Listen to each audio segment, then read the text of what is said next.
Bienvenue à cette petite conférence qui va être finalement très intime.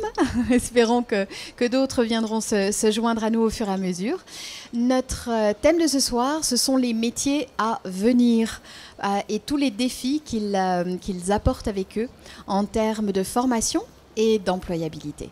La conférence est tenue en partenariat avec la Fondation Nomade, mais aussi avec nos collègues du canton de Genève et de l'UAPG, dont vous trouverez une série de petites cartes sur vos places, car effectivement, ce défi de l'employabilité est ce qui nous anime particulièrement. Je vous présente en deux mots nos conférenciers ce soir. À ma gauche, le professeur Germain Poisat, qui est un collègue à l'université en faculté de psychologie et des sciences de l'éducation, directeur d'un groupe de recherche qui s'intéresse plus particulièrement à la conception, à la recherche, à l'activité et à la formation dans le cadre du travail, CRAFT. Il débutera cette conférence avec quelques exemples issus de sa recherche et de son activité avec ses collègues. Puis nous passerons la parole à Christina Abaté, qui est responsable actuellement du Hub Futur des Jobs à la Fondation Nomade. De quoi allons-nous parler exactement ? L'idée ce soir est vraiment de nous interroger sur ces métiers qui sont en train de changer soit tranquillement, de manière très incrémentale, sous la pression des transitions démographiques, puisqu'on sait qu'un certain nombre de nos collègues baby boomers vont nous quitter d'ici 5-10 ans. Ils vont être près de 50% à quitter le marché du travail. Mais également ces métiers qui changent sous la pression finalement des transitions numériques. Et ça, je pense qu'on l'a tous bien vécu ces dernières années avec la crise sanitaire. Et enfin, des métiers qui changent, parfois tranquillement, je le disais aussi, suite à la transition de durabilité et au contexte en fait législatif aussi qui nous entoure et qui nous amène vers de nouveaux horizons. Donc des changements qui peuvent se faire de manière très tranquille, incrémentale, permettant à chacun de nous, en tant qu'individu, en tant qu'employé, salarié, de les voir arriver, de nous y préparer. Mais parfois des changements aussi qui arrivent de manière beaucoup plus rapide, beaucoup plus brutale, créant parfois des surprises pour les individus, pour les entreprises aussi. Avec la nécessité alors pour les employeurs finalement de se saisir tout à coup qui de nouvelles technologies, qui d'une nouvelle obligation réglementaire, etc., pour s'y préparer. Et ceci amène très souvent finalement des façons d'intervenir, notamment en termes de formation, qui, ma foi, ne peuvent pas attendre que les programmes scolaires changent. Il faut intervenir et former, parfois de manière très originale, au sens propre du terme, rapidement au sein des entreprises. Et c'est ce point de vue-là que nous allons adopter ce soir. Nous allons nous intéresser finalement à la façon dont les entreprises, d'après ce que nous en savons, comment elles s'approprient ce défi de la formation, soit en entreprise, soit à l'extérieur, et comment elles s'y projettent. Avec un premier exemple de la part de Germain sur des entreprises françaises, si je ne me trompe pas. Oui, bonjour à tous, merci d'être présents. Peut-être tout d'abord vous remercier pour l'invitation et puis pour cette réflexion sur les métiers à venir et les enjeux de formation que ça pose, mais on pourrait retourner un petit peu la phrase aussi et puis se dire l'avenir du travail et de la formation en lien avec ces nouveaux métiers. Effectivement, c'est assez intéressant cette problématique-là qu'on a aujourd'hui pour cette table ronde, parce que très, très rapidement, juste pour vous dire, l'OIT, lors de son centenaire, a produit un rapport sur l'avenir du travail. Et ce qui était assez surprenant, c'est que justement, la question de la formation avait une très bonne place dans ce rapport sur l'avenir du travail, ce qui était assez étonnant. On s'attendait à voir beaucoup d'éléments sur la numérisation, la financiarisation, l'ubérisation, tout un ensemble de choses que l'on connaît maintenant assez bien, puisque c'est un fort écho dans les journaux et dans la société. Mais ce sur quoi a insisté l'OIT, c'est justement l'apprentissage tout au long de la vie, la formation continue, l'évolution des compétences et ainsi de suite. Donc c'est vrai qu'avenir du travail et apprentissage, on pourrait dire, sont intimement liés. Alors oui, l'idée c'était peut-être de témoigner alors, de ma place, qui est la place d'un universitaire qui collabore avec des entreprises et qui est spécialiste de formation des adultes et de formation professionnelle. Et l'idée, c'était de vous montrer un petit peu le type de collaboration qu'on a avec des entreprises, ce sur quoi ils nous interpellent, ce sur quoi ils nous posent des questions. Et effectivement, les années précédentes, les questions tournaient souvent sur les vagues de départ à la retraite, sur comment maintenir les compétences dans l'entreprise alors qu'une grande part des professionnels partaient à la retraite. Et je vais utiliser l'exemple d'une entreprise française qui est un grand producteur et distributeur d'énergie électrique. Alors il n'y en a pas beaucoup en France, donc ça va être très, très difficile de masquer le nom. Mais c'est vrai qu'une de leurs problématiques, et notamment dans tous les métiers qui travaillent dans les centrales nucléaires, une des problématiques, c'est le départ à la retraite des gens qui ont contribué à la construction des réacteurs, avec évidemment des enjeux de compétences, mais au-delà des enjeux de compétences dans l'entreprise, il y a même des enjeux de sécurité qui sont liés à ces problématiques-là. Et c'est vrai que les années précédentes, on a déjà travaillé avec eux sur cette question-là, c'est-à-dire comment former de nouveaux opérateurs pour les centrales nucléaires au regard des forts départs à la retraite des personnels. Et puis plus récemment, c'est là que j'en arrive au premier témoignage, ils nous ont interpellés sur une autre problématique qui nous a un peu surpris. On s'est retrouvés un peu désarçonnés nous-mêmes. Ils sont venus nous voir en nous disant dites-nous quelles sont les compétences pour les téléopérateurs qui vont se charger du démantèlement des centrales nucléaires. Et bon, ils nous ont pris un peu de cours comme ça, parce que le démantèlement de centrales nucléaires aujourd'hui, c'est une réalité pour l'entreprise, c'est quelque chose sur lequel elle se projette, mais ce n'est pas quelque chose qu'ils font aujourd'hui. Et donc évidemment, il y aura de fortes transformations dans les métiers, voire des métiers à inventer dans le domaine du démantèlement, et entre autres, des métiers autour de la téléopération, puisque la plupart des démantèlements vont se faire avec des robots, à distance, avec leurs problématiques évidemment, des problématiques de communication aux robots, la question de comment travailler avec plusieurs robots en même temps sur un même site, comment progresser dans une centrale nucléaire et réaliser des travaux avec ces robots, et ainsi de suite. Et donc leur préoccupation, c'est celle-ci.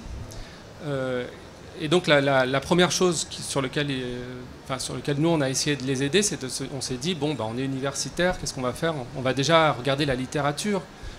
Et puis avant d'inventer des référentiels de compétences, on va regarder ce qui se fait ailleurs, dans d'autres domaines. Et en réalité, il existe très peu de choses sur la téléopération. On a regardé dans le domaine du forage, par exemple, en haute profondeur. On a regardé évidemment du côté des astronautes. Ça permet de dire qu'on forme des astronautes maintenant à l'Université de Genève. Puisqu'ils utilisent des bras téléopérés aussi pour certaines opérations dans la station internationale. Mais en réalité, sur la question de la formation, il y a très peu de choses. Parce qu'on n'écrit pas sur les référentiels de compétences qui sont développés dans ces domaines-là. On ne les rend pas publics. Et puis, il y a très très peu de recherches sur ces questions-là. Et donc, on a commencé à regarder un peu, finalement, quels étaient les problèmes qui se posaient, mais d'un point de vue technique, à la téléopération. Alors, il y a des problématiques, justement, de contrôle-commande de ces robots-là, qui ont beaucoup de latence, par exemple. C'est-à-dire que quand on commande une action du robot, ça met très longtemps à se réaliser. Il y a des problèmes de caméra, il y a des problèmes de progression, il y a tout un ensemble de problématiques, je les ai déjà un peu évoquées. Et donc, on est un peu démunis, mine de rien. On part un peu de zéro pour réfléchir un petit peu à ces compétences. Alors, ce qui est intéressant avec cette entreprise, c'est que d'une certaine manière, elle anticipe beaucoup. Le démantèlement aura lieu dans 10 ans, les premiers démantèlements. Et donc, se poser aujourd'hui la question de la formation, d'une certaine manière, ils sont assez exemplaires de ce qu'il y a à faire, c'est-à-dire de ne pas être dans une logique réactive par rapport à ces problématiques-là, mais vraiment d'être en amont. Et puis, du coup, la stratégie qui va être employée, sans doute, c'est qu'ils ont construit une sorte de démonstrateur, c'est-à-dire un grand bâtiment dans lequel ils développent aujourd'hui les robots. Les robots n'existent même pas. Les robots qui vont servir pour les centrales nucléaires n'existent pas, donc ils sont en train de les concevoir. Mais l'idée, c'est de regarder à chaque instant comment les opérateurs qui sont chargés de concevoir ces robots développent des compétences. qu'est-ce qui est compliqué, qu'est-ce qui est difficile, quelles sont les situations qu'ils rencontrent. Et ceci même dans des situations très très simples, à l'intérieur d'un démonstrateur, et puis potentiellement d'aller voir ensuite des situations un petit peu plus compliquées. On sait par exemple que dans la même entreprise, il y a l'utilisation de robots ou de drones en cas d'accident nucléaire. Et donc il y a aussi une équipe qui s'entraîne à utiliser les robots pour prendre des informations, faire des mesures, aller repérer un site de centrale nucléaire avec un accident. Et donc en réalité, la stratégie qu'a cette entreprise, c'est de regarder à la fois l'activité de ces personnes qui développent eux-mêmes les robots et de voir et de capitaliser, et de prendre toutes les opportunités pour essayer de regarder quelles sont les situations difficiles, quelles sont les problématiques auxquelles vont être confrontés les futurs opérateurs, et puis en même temps d'aller regarder les situations assez proches, assez familières, qui pourraient nous donner aussi des enseignements. Donc là-dessus, c'est assez intéressant, et normalement, on a un programme d'études qui va s'étaler sur 3 ans, qui va essayer de faire ce travail-là. Et peut-être pas en posant la question directement des compétences, quelles sont les compétences pour la téléopération, mais d'abord simplement se poser la question des situations qu'ils seront rencontrées. Quelles sont les situations qui seront difficiles, quels seront les dilemmes auxquels auront faire face les téléopérateurs, et éventuellement quels sont les métiers qui vont apparaître. Parce qu'aujourd'hui, ils pensent uniquement le téléopérateur, mais évidemment, il y aura sans doute des chargés de chantier, démantèlement, et tout un autre ensemble d'acteurs qui vont apparaître progressivement dans le cadre du démantèlement des centrales nucléaires. Et puis peut-être, c'est pas un témoignage sur un exemple de collaboration qu'on a, mais peut-être insister sur un point aussi qui est important, me semble-t-il, pour les entreprises. C'est peut-être dans cette perspective de se projeter vers les métiers à venir, d'anticiper un petit peu le futur, c'est peut-être d'envisager le travail du formateur un peu autrement qu'on le considère aujourd'hui. Aujourd'hui, le formateur, c'est celui qui donne des séquences de formation, anime des sessions, éventuellement est en charge de concevoir le catalogue de formation et de l'appliquer d'une certaine manière, avec une logique un peu parfois de clients à l'intérieur des entreprises, puisque les services sont dissociés et ainsi de suite, comme si le formateur était un exécutant. Et en réalité, de mon point de vue, il faut essayer aussi d'imaginer l'avenir du métier de formateur aussi, en même temps qu'on réfléchit à l'avenir des métiers, en se disant que sans doute le formateur a un rôle à jouer justement en amont pour réfléchir à cet avenir des métiers. Et notre idée, par exemple, dans le diplôme de formation continue que je dirige, c'est d'amener justement à faire évoluer ce métier de formateur. Et on va proposer plutôt à la rentrée prochaine un nouveau module de formation qui s'appelle Prospective et anticipation en formation des adultes, avec l'idée que les formateurs peuvent être porteurs de cette réflexion sur l'avenir, et en essayant de dire il ne faut pas être évidemment passif par rapport à ce qui va nous arriver, ni en réaction, parce que quand on est en réaction, on est en retard. Il faut évidemment se préparer, mais plus que ça, il faut être proactif, c'est-à-dire qu'il faut agir aujourd'hui pour le futur que l'on veut demain. C'est ça l'idée d'anticipation, c'est de dire explorer les futurs possibles au regard du présent, en se disant mais comment je veux faire évoluer les situations présentes pour aller en direction du futur souhaitable, qui est finalement la cible en termes d'anticipation. Et donc ça me semble vraiment aussi un élément important d'essayer de penser autrement le rôle de la formation par rapport à ces questions d'avenir et de futurs métiers. Merci beaucoup, Germain.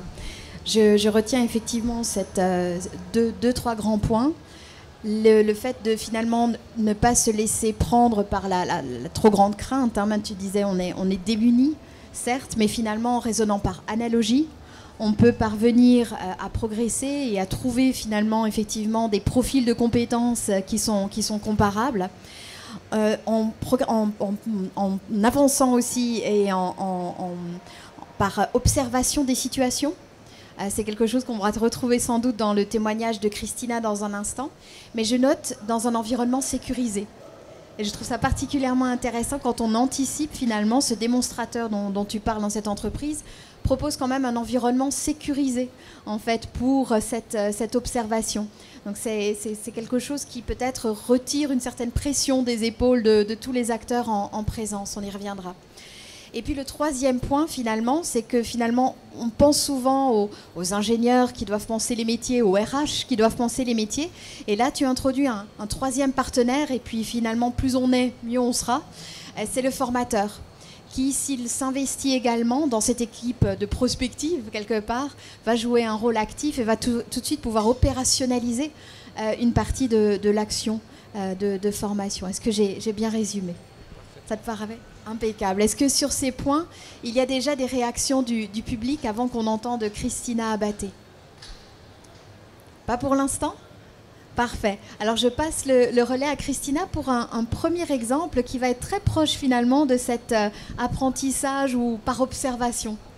Oui, effectivement. Bonsoir à toutes et à tous. Effectivement, j'aimerais partager avec vous vous m'entendez bien ? Un projet qui ressemble effectivement à votre exemple de la France, mais qui concerne une nouvelle énergie, nouvelle, hein, c'est peut-être un peu exagéré, mais l'hydrogène.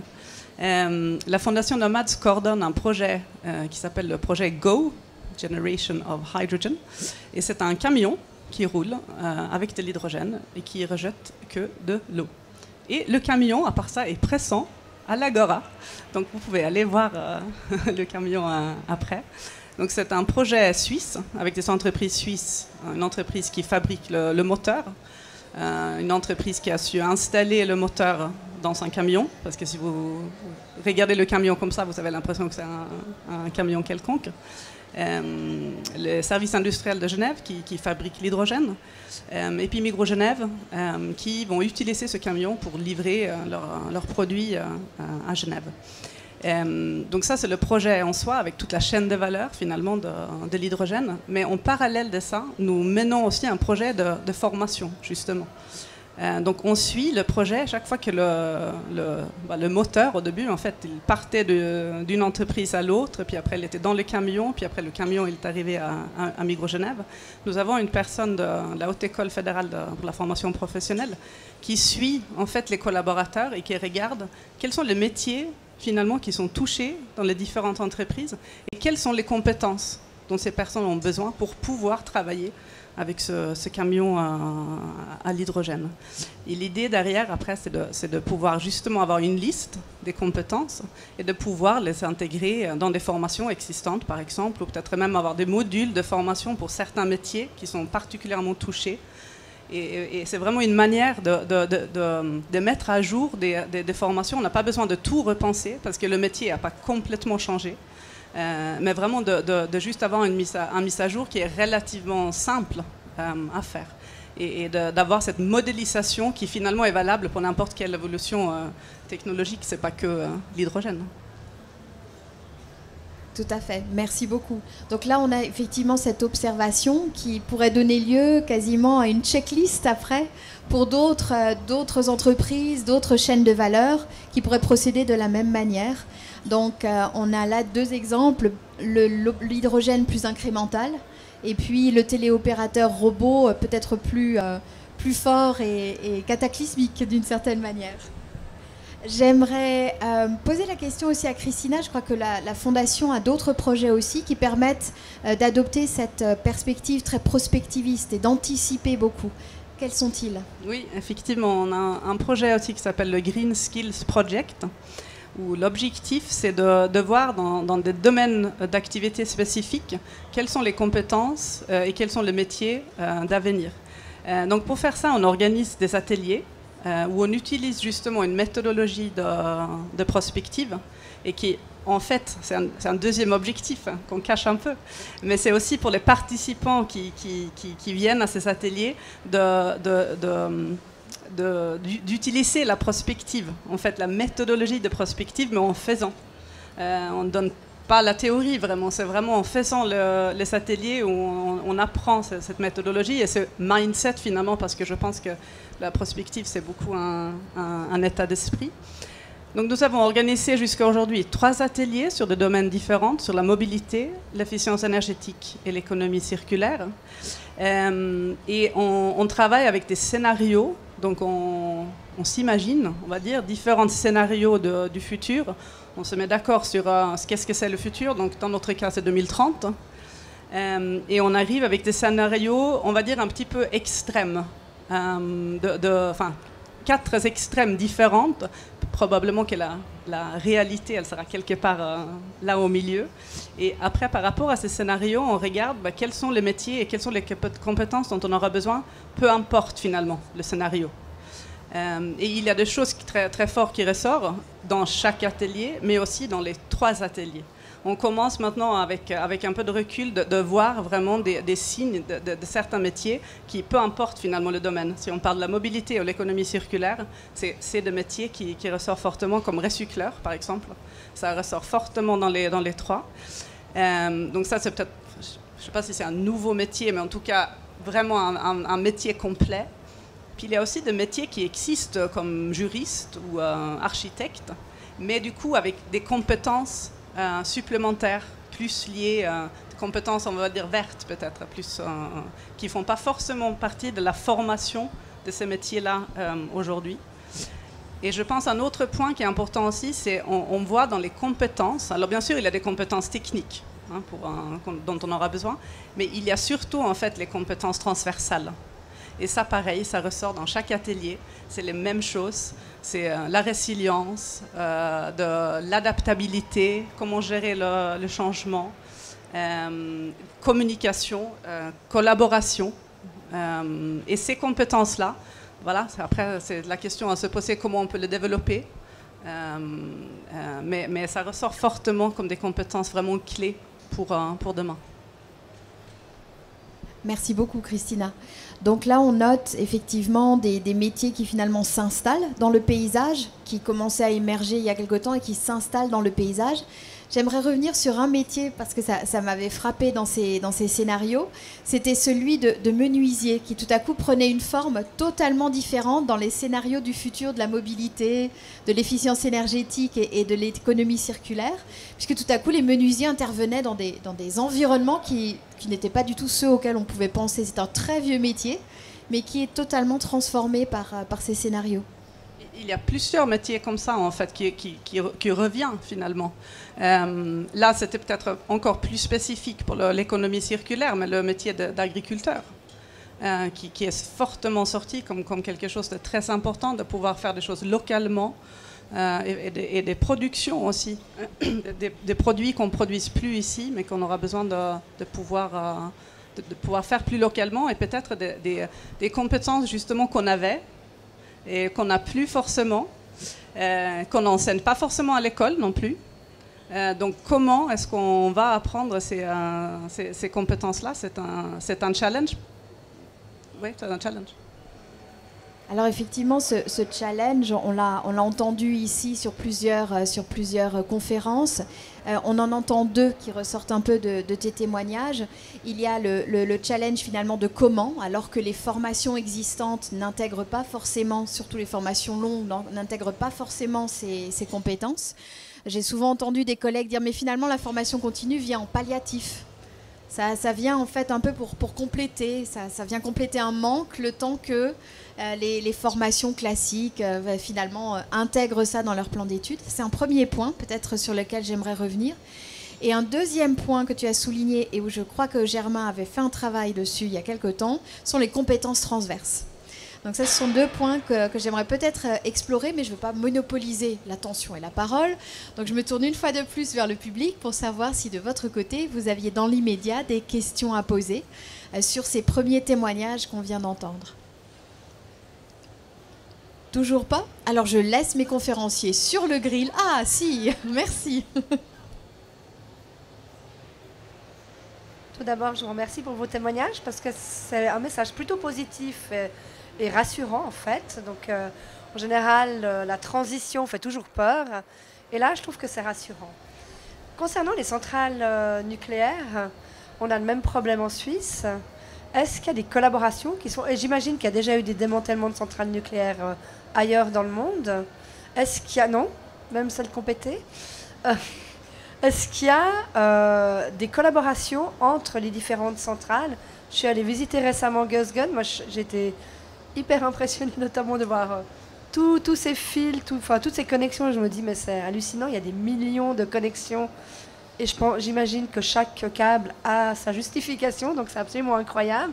Et effectivement, de démanteler tout ça, j'imagine la somme de travail que ça doit être. Et est-ce qu'il y a des collaborations? Oui, évidemment, il y a des échanges de pratiques. Ce qui est, par exemple, avec l'entreprise avec laquelle je travaille, l'idée, c'est que le démonstrateur qu'ils sont en train de construire, enfin qu'ils ont fini de construire et qu'ils rendent opérationnel aujourd'hui, devienne un démonstrateur centre de compétences pour l'AIEA. C'est-à-dire que tous les pays membres de l'AIEA, donc l'Agence internationale pour l'énergie atomique, viennent se former à cet endroit-là, partagent leur savoir, leurs connaissances sur ce démonstrateur. Donc il y a vraiment cette idée-là que, en tout cas sur le nucléaire et sur le démantèlement, les échanges sont positifs et qu'il faut le faire. Il y a eu quelques démantèlements, mais c'est vraiment très minime aujourd'hui le nombre de démantèlements qu'il y a eu. Et juste peut-être pour sourire un petit peu, effectivement on a donné un point de vue très positif. On pourrait aussi se poser la question de la différence entre l'avenir des emplois, l'avenir du travail et l'avenir des métiers.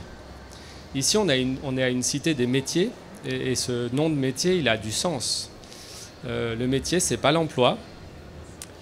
Le métier, c'est pas le travail. C'est pas ce que font les gens en situation de travail. Mais c'est quelque chose qui a du sens. C'est structuré par une matrice sociale, culturelle. On est du métier. On est menuisier. On est infirmière. Et donc, il y a quelque chose de commun et de construit en commun entre différents opérateurs qui font un métier. Et si on voulait réfléchir vraiment aussi à l'avenir des métiers, il faudrait se poser la question du sens au travail aussi. Parce que ce n'est pas qu'une question de compétences, l'avenir des métiers. C'est aussi quel sens on va donner à notre travail, quel sens commun on va donner à notre travail dans des collectifs de travail futurs. Et cette question aujourd'hui, elle est un peu absente des réflexions prospectives ou des réflexions qui se focalisent sur les questions d'emploi et sur les questions de compétences. Et pourtant, je pense que c'est aussi une question centrale. Tu as parlé des agriculteurs. Il y a évidemment beaucoup de questions autour du sens de leur travail quand ils passent d'un type d'agriculture à un autre. Mais on pourrait imaginer ça pour plein d'autres métiers. Et je pense qu'il y aurait une réflexion à avoir sur ces questions-là aussi, parce que le métier, c'est pas l'emploi et c'est pas simplement les compétences non plus. Merci beaucoup. Ça m'amène à une question supplémentaire, mais je la garde pour moi pour l'instant. Et je reviens vers chacun de vous pour peut-être ces compétences transverses dont on parlait il y a un instant. Christina, est-ce que tu veux peut-être développer un peu plus avant que Germain nous dise l'étude qu'il avait menée ? Je pense que déjà, une chose qu'on voit dans ces ateliers de prospective, c'est qu'en fait, il y a des métiers, si on peut dire ça comme ça, qui demandent en fait surtout des compétences transverses. Donc on voit des métiers qu'on s'imagine comme médiateur ou coach ou accompagnateur au changement. Alors ça, c'est pas des métiers qui existent aujourd'hui dans le sens où on peut pas faire un CFC pour devenir accompagnateur de changement, par exemple. Et c'est vraiment les compétences transverses qui font toute la différence. Et ensuite, je pense que ça pose évidemment toutes des questions sur comment est-ce qu'on développe ces compétences transverses. D'apprendre aujourd'hui des compétences techniques, on sait assez bien le faire. L'apprentissage est un très bon exemple. Toute la formation professionnelle où on apprend en faisant sur le lieu de travail, etc. Ces compétences transverses, comment est-ce qu'on les transfère finalement? Comment est-ce qu'on les développe? Comment est-ce qu'on les évalue? C'est souvent une question aussi pour les employeurs. Comment je peux dire à quelqu'un qu'il a des bonnes compétences de communication, de collaboration, finalement, quels sont les critères, etc. Je pense que ça pose tout type de questions pour les organisations, en fait, pour les entreprises, dans ce sens-là. Germain ?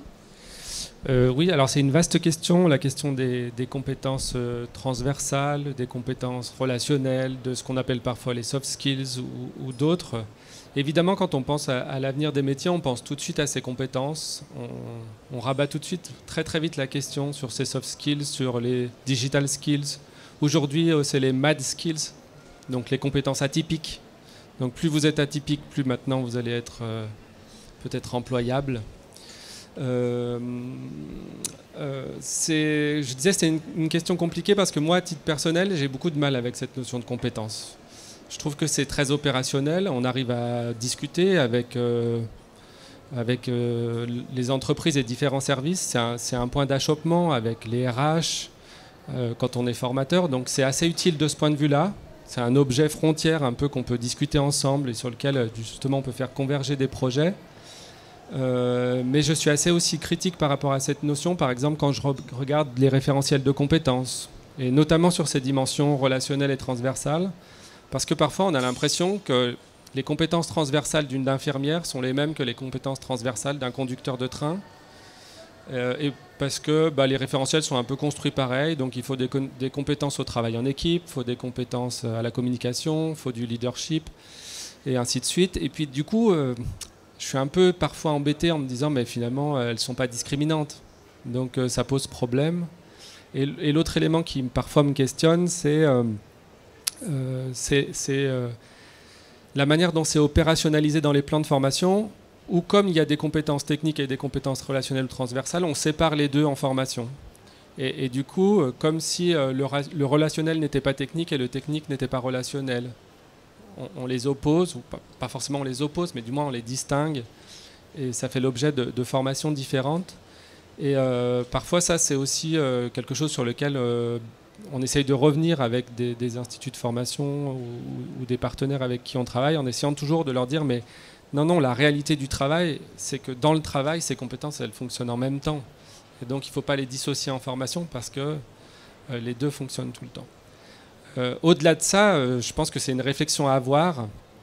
Nous, on a eu, je te disais tout à l'heure, un travail à faire aussi avec une entreprise de transport ferroviaire, justement en essayant de rendre compte de quels sont ces soft skills et quels sont ces soft skills qui sont encouragés dans toutes les entreprises à risque. Donc vous voyez, hein, c'est un peu mon domaine, hein, les entreprises à risque. Donc c'est pas quelque chose dont je me méfie, ces compétences transversales, mais j'ai toujours une ambivalence par rapport à ça et je reste toujours prudent. Et moi la question que je me pose c'est plus quelles sont les situations que vont rencontrer les gens, à quoi ils vont faire face, qu'est-ce qu'un professionnel compétent, avant de me dire quelles sont les compétences qu'il doit avoir. Et donc je les fais passer, elles sont... Dans ma réflexion, les compétences sont secondes. Elles ne sont pas secondaires, mais elles sont secondes. La première chose, c'est que je me dis quelles sont les situations de travail que vont rencontrer les gens, quelles sont les difficultés qu'ils vont rencontrer, comment ça va s'articuler dans leur travail réel. Et ensuite, éventuellement, je vais réfléchir à est-ce qu'on peut nommer ça des compétences transversales, est-ce qu'on peut penser que c'est des soft skills, et éventuellement, comment on y forme, parce que ça aussi, c'est un enjeu très important. Un très grand merci. Je vois une question dans le public. Je vous écoute. Bonsoir, si je peux me permettre de réagir à ce que vous venez de dire, monsieur. Donc, moi, je suis pour le métier d'employé de commerce où je donne les cours interentreprises. Et en l'occurrence, on est en train de subir une réforme qui va être mise en œuvre à partir de septembre. Donc, on est en train d'étudier tout ça dans le cadre du projet. Et je veux être aussi rassurante qu'actuellement, le sens de la réforme qu'ils ont fait, c'est justement, ils sont passés par les situations de travail que les futurs apprentis vont rencontrer. Et de là, ils ont découlé ce qui s'appelle les compétences opérationnelles. Et dans une seule et même compétence opérationnelle, en fait, il y a les compétences techniques, les compétences méthodologiques et les compétences sociales. Donc ça va tout à fait dans le sens de ce que vous revendiquez et de ce que vous dites. Et voilà, je voulais juste ajouter cet apport pour dire que le monde professionnel, quelque part, ils sont bien en ligne avec ça et ça se veut dans le côté rassurant. Merci. Je vais faire très court aussi. Donc, je rejoins complètement ce que vous venez de dire parce que dans notre cas aussi, on fait une réforme pour le CFC laborantin et c'est exactement la même chose. On est dans les compétences opérationnelles. Donc, pareil. Alors sur ces points positifs, c'est parfait. J'ai quelques interrogations parce que finalement, est-ce qu'on va finalement réinventer une façon de former à ces compétences soft pour le métier, pour le CFC employé de commerce, et puis on va se reposer exactement les mêmes questions pour le CFC laborantin. Alors je joue un peu je suis le diable là, et je vais aller vous chercher sur finalement l'opportunité aussi quand même de penser une formation à ces compétences transversales, qui puissent être à un moment donné quelque part offertes aux différentes formations, à elles, après, de s'en saisir pour justement les opérationnaliser. Mais est-ce que ça vaut la peine de penser quand même une approche un peu macro, ou est-ce que seule l'approche par situation, avec le risque peut-être de dupliquer, de recommencer le même travail un peu partout, qu'est-ce qui finalement fait le plus sens? Je pense que normalement, si tout se passe bien, les deux filières ne devraient pas arriver aux mêmes compétences. Donc le travail, il est à faire un petit peu dans chaque famille de métiers par ces situations, et on devrait arriver à des choses un peu différentes dans l'articulation entre ces compétences relationnelles, transversales et les compétences techniques. Donc d'une certaine manière, moi j'aurais tendance à encourager chaque filière à essayer de se mettre dans ces postures-là, en essayant de réfléchir comme ça. Ça ne veut pas dire que peut-être des cours plus génériques sur certaines compétences à la communication ne sont pas utiles, hein, loin de là. Il ne s'agit pas d'opposer des manières de voir un peu ces compétences, il s'agit de trouver les complémentarités entre différentes manières de les aborder, et éventuellement à chaque fois de les rapprocher du travail réel des opérateurs qui sont véritablement concernés par le travail à faire. Bon, et il y a aussi évidemment dans plein d'entreprises, dans plein d'écoles, dans plein d'institutions, des dispositifs comme la simulation qui se développent beaucoup justement par rapport à ces compétences non techniques, mais elles peuvent aussi se développer en essayant de faire jouer les compétences techniques, les compétences relationnelles de manière intelligente. Mais c'est vrai que la simulation est souvent sur ces compétences-là. Hein. Là, j'ai lu très récemment une thèse où c'est, par exemple, en simulation, on joue l'annonce de mauvaises nouvelles quand on est médecin. Et évidemment, on est très directement sur des compétences non techniques, mais quelque chose qui est vraiment propre à leur travail, qui est l'annonce de mauvaises nouvelles. C'est pas simplement la communication, c'est pas exactement la même chose. Je pense que ce qui ressort de ces ateliers, par exemple, de prospective, c'est peut-être un niveau un petit peu différent. C'est plus des compétences où on s'est dit que ce serait des compétences intéressantes pour nous tous, pour l'avenir, dans le sens où on vit dans un monde qui va très vite, de plus en plus vite, avec beaucoup de changements. Donc des compétences comme justement peut-être un peu de résilience ou cette adaptabilité, mais je pense qu'il y a aussi des choses comme la curiosité par exemple, parce que de faire le lien avec l'apprentissage tout au long de la vie, de changer de métier plusieurs fois ou changer de job en tout cas, peut-être pas tout à fait la même chose, ou comment on développe des compétences, ça vient beaucoup de montrer un intérêt, la curiosité. Je pense qu'une compétence qu'on voit beaucoup dans les entreprises aujourd'hui, c'est la prise d'initiative, le sens de responsabilité ou la responsabilisation. Et ça, pour moi, c'est un point de vue un petit peu personnel, mais je pense qu'il y a aussi des choses à faire dans le monde de l'école aujourd'hui. Comment est-ce qu'on peut préparer les enfants à ce monde, justement, et comment on peut développer ce genre de compétences, mais là, de nouveau, peut-être dans un environnement sécure, à l'école, par exemple. Merci beaucoup. On a finalement évoqué beaucoup ces soft skills, et il y en a une qu'on retrouve parfois dans les listes de ces 10-15 compétences à avoir dans le futur, mais dont on n'a pas parlé aujourd'hui, qui est apprendre à apprendre. Est-ce qu'on peut y revenir simplement? Parce que finalement, si on est dans un apprentissage tout au long de la vie, cette curiosité dont parle Christina, cette envie de s'approprier des compétences, d'être conscient de ses propres compétences et peut-être de celles qu'il faut dont il faut qu'on se saisisse, en fait, c'est peut-être justement cette posture d'apprendre à apprendre. Est-ce qu'il y a quelque chose à dire là-dessus, ou est-ce qu'on est sur un mantra, finalement, qui recoupe celui de simplement de la curiosité? Je vais être très mesuré, comme d'habitude. Pour moi, ça n'existe pas, apprendre à apprendre. Voilà, on apprend quotidiennement, tout le temps, perpétuellement. Là, en parlant, j'apprends à parler à une table ronde, par exemple, où je me dis que je ne ferai pas les mêmes introductions la prochaine fois. C'est-à-dire qu'on apprend perpétuellement des choses qui ne sont pas forcément abstraites, pas forcément des choses symboliques, des connaissances très fines, mais par contre, il y a toujours quelque chose qui est appris à chaque instant, qui est de l'ordre peut-être de quelque chose de très incarné. Et moi, je ne pense pas qu'on apprenne à apprendre. Je pense qu'il faut que nos environnements soient mieux conçus pour qu'on puisse repérer des choses pertinentes, et que c'est quand c'est significatif pour nous qu'on va apprendre. Si c'est significatif, que ça a du sens, que ça nous amène à transformer notre activité au quotidien, c'est ça l'apprentissage d'une certaine manière. Et donc je ne crois pas trop en cette idée d'apprendre à apprendre, qui renvoie aussi un peu, d'un point de vue théorique, à l'idée qu'il y a les cognitions et il y a des métacognitions, comme si on était capable de se regarder réfléchir, ou qu'il y avait encore au-dessus de nos modes de pensée d'autres modes de pensée. Puis cet empilement de notions ne me semble pas forcément toujours bénéfique. Oui, moi je pense que, effectivement, quand je parlais de curiosité, je faisais référence en fait à apprendre à apprendre, mais je pense que je préfère la notion de curiosité.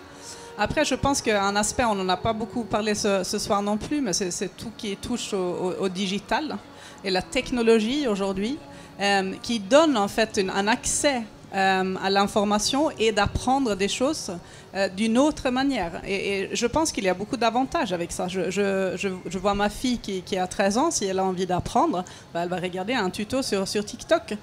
Et parfois, c'est des choses, je me dis, bon, c'est utile ou pas utile, mais parfois, c'est parce qu'elle a envie de pouvoir, je ne sais pas, transférer ses jeans en sac, et puis elle va coudre, et elle a appris de faire ça avec des outils ou de la technologie aujourd'hui, qui donne accès assez large à beaucoup de personnes. Et ça, je pense, c'est quelque chose qui soutient cette envie d'apprendre de nouvelles choses. J'aimerais juste rebondir sur cette notion d'envie et de sens. Vous y mettez énormément de poids. Lorsque finalement, face à un nouveau métier, on n'y trouve pas sens, on ne se projette pas dans ce nouveau métier, dans son changement, etc. Qu'est-ce qu'on peut faire pour quand même accompagner plusieurs collaborateurs, plusieurs équipes? Comment fait-on en tant qu'entrepreneur, en tant qu'entreprise, en tant qu'employeur, ou même à titre personnel, pour trouver du sens sans y aller à reculons, sans que ce sens soit quelque chose en fait d'obligatoire, qui s'impose complètement à nous? Comment est-ce qu'on fait dans ces moments un tout petit peu moins positifs? Peut-être que la première chose, c'est de faire participer les gens à l'évolution de leur travail. C'est peut-être tout bête de dire, ou peut-être romantique de dire ça comme ça. Mais souvent, finalement, les opérateurs, les employés, les travailleurs ne sont pas tant consultés que ça sur l'évolution de leur métier ou de leur travail. Ça s'impose à eux par des nouvelles normes, des nouvelles règles, des nouveaux cahiers des charges, des nouvelles technologies à utiliser.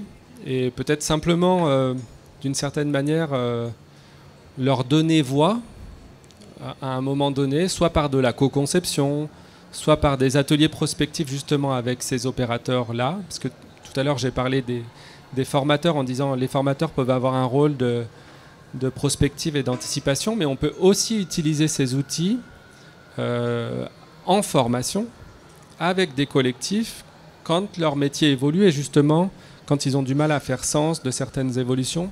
J'ai en tête le travail d'une collègue qui est dans mon équipe, qui s'appelle Délie Salini, qui a travaillé avec les infirmières dans le Tessin, sur un projet qui s'appelle ReCare, avec l'idée que justement les infirmières il y avait déjà un problème de renouvellement de professionnels, mais que les infirmières et les infirmiers avaient un petit peu du mal à faire sens de l'évolution de leur métier, n'arrivaient pas à se projeter très très loin dans leur métier, évidemment qui est un métier très difficile, mais aussi où il y a beaucoup de changements dans le rapport aux patients, avec le numérique, qui va jusqu'en chambre, hein. On est avec la tablette et on doit d'une certaine manière enregistrer tous les actes qu'on fait. Et puis quand on est face à la tablette, le patient nous dit « mais vous vous occupez pas de moi ».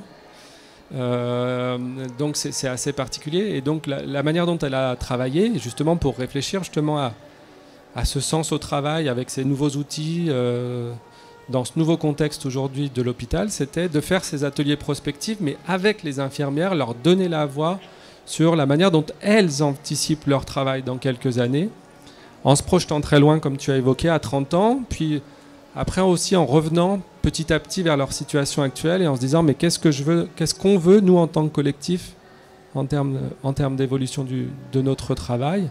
Et ça permet aussi de discuter du travail un peu sur un mode du tripartisme, hein. C'est à la fois les employés, à la fois les directeurs, le management, les RH.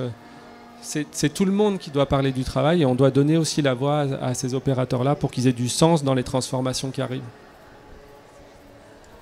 Je rajouterais peut-être juste une notion du sens. Justement, je pense que c'est aussi important d'avoir du sens, mais peut-être dans toute l'organisation. Parce qu'il n'y a peut-être pas tout qui change en même temps, il y a peut-être certains métiers, et de lier ça au sens de l'organisation. Parce que je pense que comme ça, on peut se retrouver. Et on peut comprendre, OK, il y a ces changements, au moins mon métier change, mais ça s'inscrit dans quelque chose de plus global. Et de retrouver ce sens global, c'est aussi quelque chose qui fédère toute l'entreprise, par exemple, si on parle d'une entreprise. Alors nous arrivons gentiment au terme de cette conférence. Je voulais simplement m'assurer que dans le public, il n'y avait pas de questions et vous laisser, je l'espère, avec quelques idées d'action si vous êtes formateur, si vous êtes simplement employé salarié ou si vous êtes vous-même en charge d'une entreprise. Il y a de quoi faire. L'avenir des métiers n'est pas du tout quelque chose qui s'impose à nous. On peut agir de différentes manières et j'espère que ces pistes données ce soir par nos conférenciers et leurs témoignages vont vous inspirer. Merci beaucoup et nous nous retrouvons, si vous le souhaitez, pour un apéro au stand employabilité. Merci. Merci.